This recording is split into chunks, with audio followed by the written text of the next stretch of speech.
ചേച്ചിയുടെ ചേച്ചിക്ക് ഇംഗ്ലീഷ് പഠിപ്പിച്ചു കൊടുക്കുക പറയുന്നുണ്ട്. എടാ നീ എഴുതുന്ന ഈ എന്തോ ഒരു പണ്ടൊരുത്ത റിസപ്ഷനിൽ ചെന്നപ്പം പേര് ചോദിച്ചു. അപ്പോൾ റിസപ്ഷൻ ഇരിക്കുന്നവർ പറഞ്ഞു പേരെന്താണെന്ന് ചോദിച്ചു. അപ്പോൾ ഈ റിസപ്ഷൻ ഇരിക്കുന്ന കൊച്ചിനും എഴുതാൻ ഭയങ്കര പാട്. അപ്പോൾ ഈ ചെറുക്കൻ്റെ പേര് ആക്ച്വലി ബാബു എന്നായിരുന്നു. കേക്ക് നിനക്ക് പറ്റിയതായത്.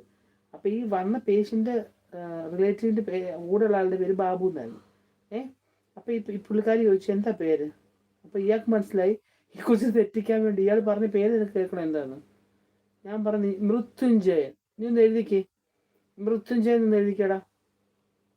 ആണോ, ഓക്കെ പറയുന്നുണ്ട്. കെട്ടിയൻ 11:30 വിളിക്കുക. അപ്പോൾ കുറേ നേരം സംസാരിക്കും, 1 മണിയാവും ഉറങ്ങാൻ. അപ്പം പിന്നെ കുഴപ്പമില്ലടി. ഓഹോ അതേ ഓക്കെ പറയുന്നുണ്ട്. അയ്യോ എന്താണ് ജോസേൻ പോയി. ജോസേൻ പാവം കേട്ടോണ്ടിരിക്കുകയെന്ന് തോന്നുന്നില്ല.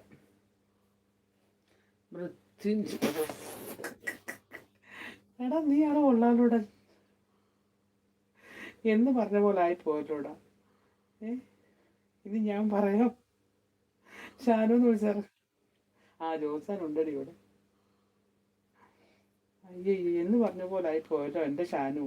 ബാബു എന്നുള്ള പേര് ആ കൊച്ചിനെ തെറ്റിക്കാൻ വേണ്ടി പറഞ്ഞു കൊടുത്തു. മൃത്യുഞ്ജയൻ കൊച്ചു എന്തോന്ന് പേര്. അയ്യോ ജോസാന്ന് വിളിച്ച് സേൻ തരുന്നു. പ്രിൻസി സേറ.